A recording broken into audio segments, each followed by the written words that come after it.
Hello प्रिय विद्यार्थियों, आज हम भारतीय विदेश नीति के प्रमुख सिद्धांतों के बारे में बात करेंगे कि भारतीय विदेश नीति आज़ादी के बाद में जब देश का संविधान लिखा गया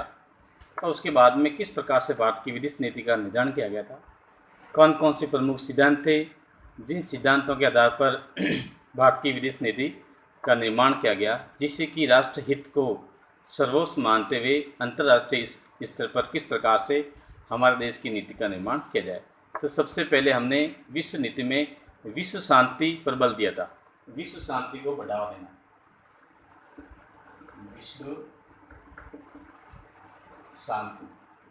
विश्व शांति भारतीय विदेश नीति का प्रमुख एक मुद्दा था या प्रमुख सिद्धांत था, क्योंकि अंतर्राष्ट्रीय स्तर पर विश्व में किस प्रकार से शांति स्थापित हो, क्योंकि प्रथम एवं द्वितीय विश्व की जो विभीषिका थी वो दुनिया देख चुकी थी और उसके बाद में कई प्रकार की मानवीय संसाधनों की हानि हुई थी और भारत नहीं चाहता था कि भविष्य में इस प्रकार से किसी भी देश के साथ में दुर्घटना हो। तो ऐसी स्थिति में द्वितीय विश्व युद्ध के दौरान जब संयुक्त राष्ट्र संघ की स्थापना हुई थी विश्व में शांति बनाए रखने के लिए, तो ऐसी स्थिति में भारत ने भी पहल करके संयुक्त राष्ट्र संघ की जब स्थापना हुई थी उस समय भारत इसका एक सदस्य राष्ट्र था। जिस समय 1945 में जब संयुक्त राष्ट्र संघ बना था तो उस समय इसके जो कुल सदस्य 51 थे, जो वर्तमान में बढ़ करके 193 संख्या हो गई है। जो अंतर्राष्ट्रीय स्तर पर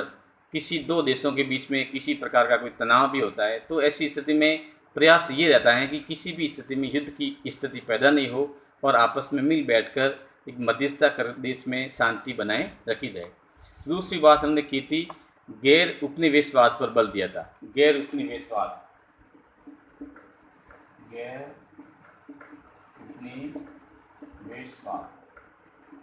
ये भी एक महत्वपूर्ण मुद्दा था,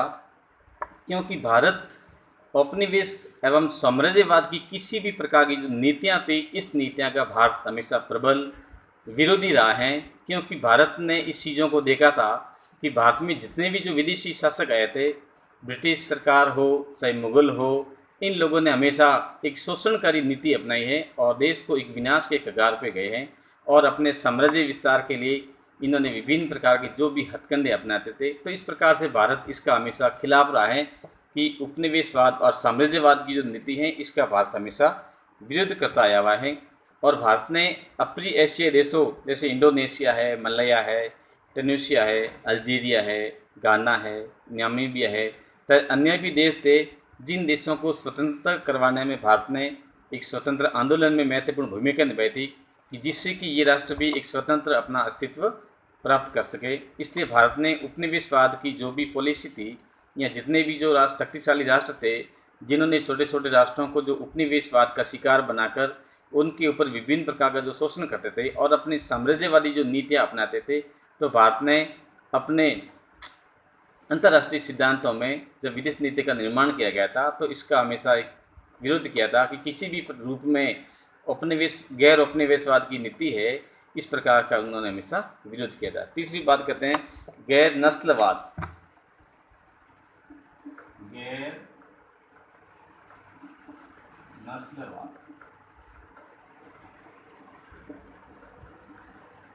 गैर नस्लवाद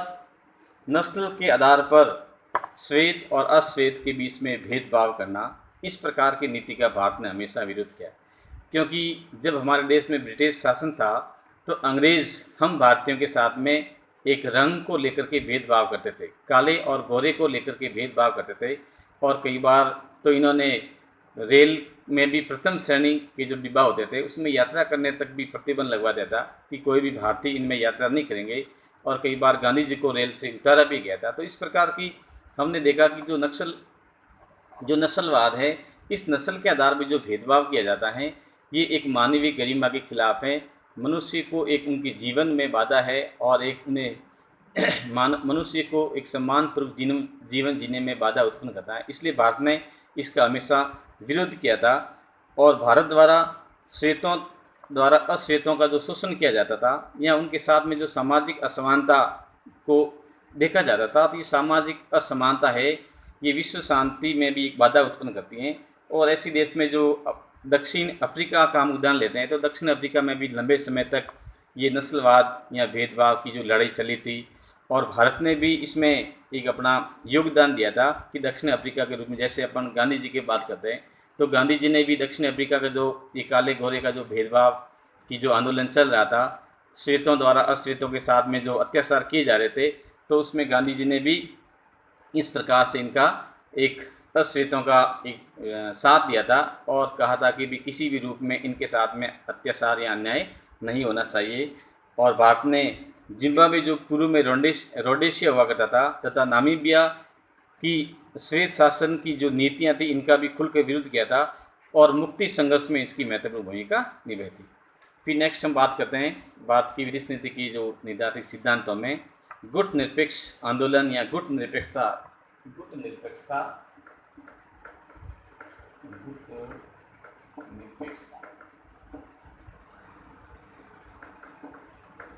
गुट निरपेक्षता जो शब्द है या गुट निरपेक्षता का जो आंदोलन है, ये भारत के जो अंतर्राष्ट्रीय राजनीति में हम विदेश नीति की जहाँ बात करते हैं तो ये सबसे महत्वपूर्ण एक पॉपुलर शब्द हैं, क्योंकि द्वितीय विश्व युद्ध के बाद में जब हमने देखा गया था कि अंतर्राष्ट्रीय स्तर पर दुनिया दो खेमों में बट गई थी, उसमें एक पूंजीवादी व्यवस्था थी और एक साम्यवादी व्यवस्था थी। जो पूंजीवादी व्यवस्था थी उस पूंजीवादी व्यवस्था का जो नेतृत्व कर रहा था वो अमेरिका के पास में था, और अमेरिका चाहता कि जितने भी जो दुनिया के देश हैं, इस देशों में उत्पादन और वितरण के जो जितने भी जो तमाम प्रकार के जो साधन हैं, उस साधनों पर निजी स्वामित्व होना चाहिए या निजी लोग उन लोगों का आधिपत्य होना चाहिए। जबकि एक दूसरी जो विचारधारा थी वो एक साम्यवादी विचारधारा थी, समाजवाद पे बल देती थी और वो कहता था कि उत्पादन और वितरण के जो साधन हैं इस पर राज्य का आधिपत्य होना चाहिए। इस प्रकार की जो व्यवस्था या विचारधारा थी, इसका जो सोवियत संघ जो था वो इसका एक सपोर्ट कर रहा था। इस प्रकार से चीन है, रशिया है, इस प्रकार जो देश थे, ये देश एक साम्यवादी विचारधारा का प्रबल समर्थक थे। तो ऐसी स्थिति में जब देश में भारत आज़ाद हुआ तो उस समय हमारी स्थिति एक दयनीय स्थिति थी। हम आर्थिक रूप से सक्षम नहीं थे, हमारा शैक्षिक स्तर बहुत ही निम्न था, उद्योग हमारे जो परंपरागत थे और हमारे जो परंपरागत कई उद्योग ऐसे भी थे जिन उद्योगों को अंग्रेजों ने बिल्कुल ही तहस नहस कर दिया था। तो ऐसी स्थिति में हम कह सकते हैं कि भारत एक आत्मनिर्भर नहीं था, और ऐसी स्थिति में भारत चाहता था कि अगर हम किसी गुट के साथ में शामिल हो जाएंगे तो ऐसी स्थिति में सबसे ज़्यादा हमारे साथ में दिक्कत ये होगी कि अगर हम पूंजीवादी खेमे के साथ में मिल जाएंगे तो हमें साम्यवादी जितने भी जो देश हैं तो उस देशों से हमें किसी प्रकार की सहायता नहीं मिल पाएगी, या फिर हम साम्यवादी विचारधारा के देश के साथ शामिल हो जाएंगे तो ऐसी स्थिति में हमें पूंजीवादी या अमेरिका जैसे देशों से टकराना भी पड़ेगा, जिसका संयुक्त राष्ट्र संघ में एक महत्वपूर्ण एक वर्चस्व भी था। तो ऐसी स्थिति में भारत ने एक जो हमारे प्रथम प्रधानमंत्री थे पंडित जवाहरलाल नेहरू, जो जिसकी हम विदेश नीति में उसको एक सूत्रधार के रूप में भी जाना जाता है, देश के पहले प्रधानमंत्री थे, और आज भी हम देखते हैं कि विदेश नीति में उनकी जो दी हुई जो देन है आज भी वो चल रही है। तो उन्होंने एक बहुत बड़ा एक दूरदर्शी एक सोच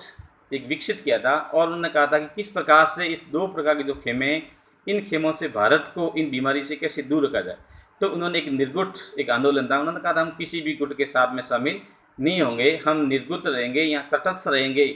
या इस प्रकार के जो सैनिक शासन या सैनिक गुटों वाले जो देश हैं उसके साथ में हम किसी भी समझौता नहीं करेंगे, या हम किसी भी स्थिति में उनके साथ में नहीं रहेंगे, हम केवल एक तटस्थ एक नीति अपनाएंगे। और उस आधार पर हम देखते हैं कि जिस समय जो गुट निरपेक्ष आंदोलन था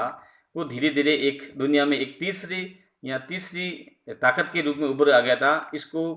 कई लोगों ने इसको तीसरी दुनिया के रूप में भी जाना शुरू कर दिया गया था। तो इस प्रकार से देखते हैं कि अंतर्राष्ट्रीय स्तर पर एक गुट निरपेक्ष जो आंदोलन था ये भारतीय विदेश नीति का एक महत्वपूर्ण एक भाग था, जिसमें पंडित जवाहरलाल नेहरू ने यहाँ तक भी कहा था कि भारत किसी भी गुट या सैनिक सहयोग के रूप में किसी प्रकार से कोई सहयोग नहीं करेगा। भारत की विदेश नीति एक स्वतंत्र विदेश नीति होगी, यानी कि भारत की विदेश नीति है किसी देश के द्वारा उस पर कोई थोपा हुआ नहीं जाएगा। भारत जिस प्रकार से जिस देश के साथ में संधि या समझौता करना चाहेगा उसके साथ में भारत एक स्वतंत्र रहेगा, यानी कि भारत एक आंतरिक और बाहरी रूप से एक सर्वोच्च एवं संप्रभु रहेगा, जिसके ऊपर किसी भी राष्ट्र का एक आधिपत्य नहीं रहेगा। इस प्रकार से फिर ये भी था कि भारत सभी देशों के साथ में सौहार्दपूर्ण या मित्रवत संबंध स्थापित करेगा, यानी किसी देश के साथ में भारत के जो संबंध है हमेशा मधुर रहेंगे। भारत नहीं चाहेगा कि उसके साथ में किसी भी प्रकार की एक दूसरे देशों के साथ में कड़वाहट पैदा हो, इसलिए भारत ने गुटनिरपेक्षता की जो नीति थी, इस नीति का एक समर्थन किया था। नेक्स्ट हम बात करते हैं पंचशील का सिद्धांत। पंचशील का सिद्धांत। पंचशील का सिद्धांत की जब बात करते हैं तो भारतीय विदेश नीति में एक बहुत ही महत्वपूर्ण टर्म था। जब 1956 की बात करते हैं तो 1956 में तिब्बत के मैटर को लेकर के भारत और चीन के बीच में एक संकट पैदा हो गया था, और उस संकट का निवारण करते हुए 1956 में एक दो समझौते किए गए थे, और उस समझौते में भारत के जो प्रधानमंत्री और चीनी जो प्रधानमंत्री थे उनके बीच में एक शांतिपूर्ण समझौता हुआ था, और उस समझौते के दौरान उन्होंने एक पंचशील का सिद्धांत निर्मित किया था, और उसमें ये कहा गया था कि एक दूसरे की क्षेत्रीय अखंडता और प्रभुसत्ता के लिए परस्पर सम्मान करेंगे, यानी एक राष्ट्र दूसरे राष्ट्र का उनका सम्मान करेंगे, उनकी संप्रभुता का सम्मान करेंगे, उसकी किसी भी भाग में आक्रमण या घुसपैठ नहीं करेंगे। दूसरी बात ये कही गई थी कि गैर आक्रामक नीति अपनाई जाएगी, यानी कि आपस में युद्ध जैसी किसी प्रकार की कोई पॉलिसी या नीति नहीं अपनी जाएगी, दोनों देश शांति से मित्रवत रूप में रहेंगे। तीसरी बात ये थी कि एक दूसरे के आंतरिक मामलों में दखल नहीं देंगे, यानी कि आंतरिक मामलों में भारत और चीन दोनों ही देशों में आंतरिक रूप से जो उनकी संप्रभुता है, उस संप्रभुता पर किसी प्रकार का कोई हस्तक्षेप नहीं करेगा। चौथी बात कहती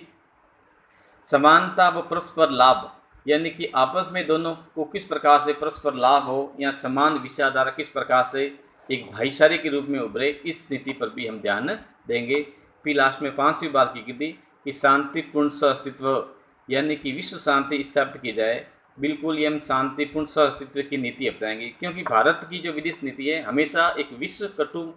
कुटुंब के रूप में रही हुई है। वसुधैव कुटुंबकम का जो नारा है, यानी भारत पूरी पृथ्वी को एक परिवार समझता है, और उस परिवार के रूप में वो देखता है कि किसी देश के साथ में संकट पैदा नहीं हो, सभी देश आपस में एक सम्मानपूर्वक शांतिपूर्ण तरीके से रहे, जिससे कि देश में जिस देश का जो हम अगर युद्ध सभी ये देश तय कर ले कि हम भविष्य में कभी भी युद्ध नहीं करेंगे या युद्ध की नीतियां को टाल देंगे या शांतिपूर्ण सहअस्तित्व के रूप में रहेंगे, तो मैं समझता हूँ कि ऐसी स्थिति में जो एक देश का जो सैनिक खर्च हैं, सैनिक बजट काफ़ी कम हो जाता है, और उस बजट को अगर शिक्षा के स्तर पर देखा जाए या शिक्षा के साथ जोड़ा जाए तो हर कोई देश अपना विकास वो कर सकता है। तो इसलिए ये पंचशील के जो सिद्धांत हैं भारत और चीन के मध्य में हुए थे, और ये 1956 में हुए थे, इसलिए ये वो पंचशील के सिद्धांत के। और जब ये पंचशील के सिद्धांत जब भारत और चीन के बीच में हो गए तो इसका अंतर्राष्ट्रीय स्तर पर भी बहुत ज़्यादा प्रभाव पड़ा था, और दुनिया के कई छोटे छोटे देश थे जिन देशों ने भी आपस में इस प्रकार की नीतियाँ अपनाई थी, जिसमें से प्रमुख रूप से थे म्यांमार है, युगोस्लाविया है, इंडोनेशिया है। इन देशों ने भी पंचशील के सिद्धांत को अपनाया था। फिर नेक्स्ट है अप्रो एशियाई झुकाव। अप्रो एशियाई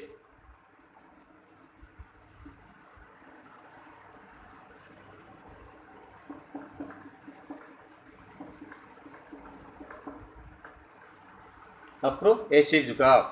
यानी कि वैसे तो भारत का जो संबंध है सभी देशों के साथ में एक मैत्रीवत रहा है, फिर भी हम देखते हैं कि हमारा अधिकांश झुकाव है अप्रो एशियाई देशों के साथ में विशेष रूप से रहा है, जिसमें भारत चाहता है कि आपस में एकता बनी रहे, हमारी अंतर्राष्ट्रीय संगठनों को सब साथ मिलकर के उसकी आवाज़ उठाई जाए, आर्थिक विकास पर किस प्रकार से बल दिया जाए। तो इन सभी चीज़ों को ध्यान में रखते हुए भारत ने अप्रो एशियाई जो देश हैं उनमें किस प्रकार से मित्रवत एक व्यवस्था की जाए, उसके लिए 1947 में भारत ने नई दिल्ली में प्रथम एशियाई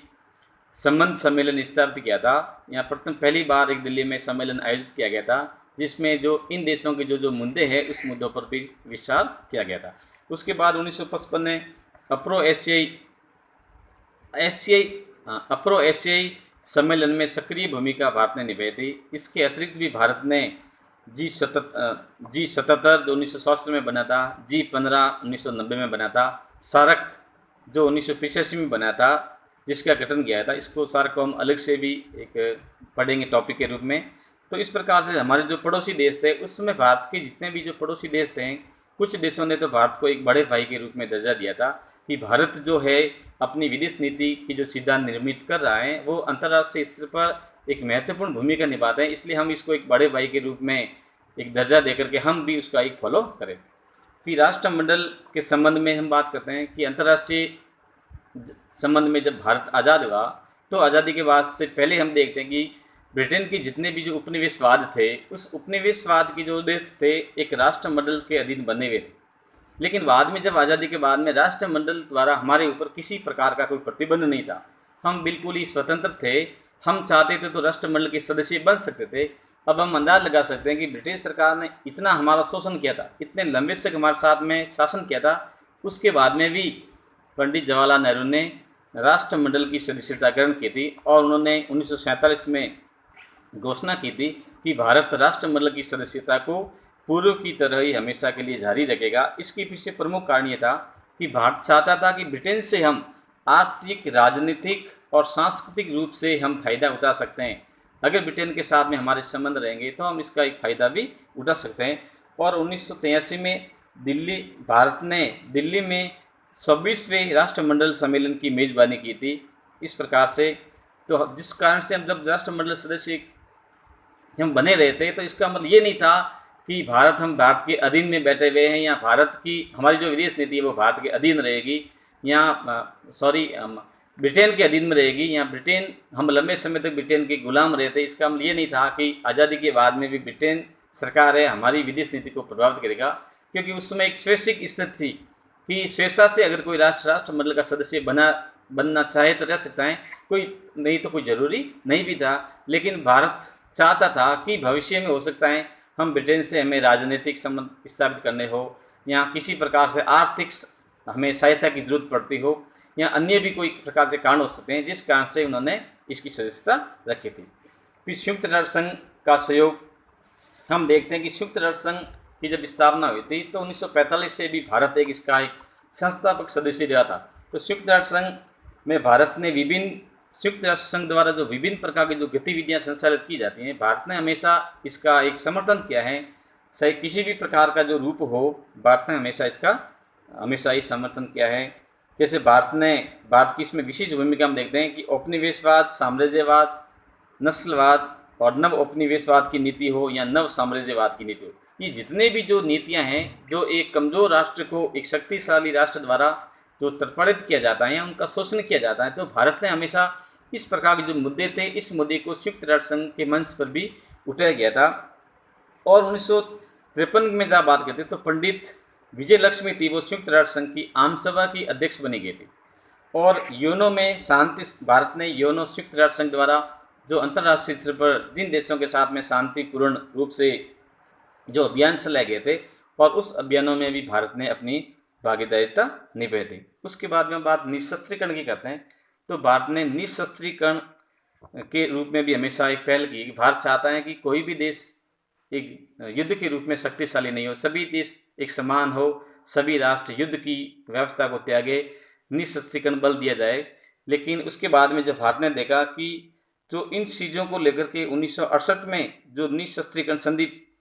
स्थापित की गई थी और 1996 में जो CTBT आया था,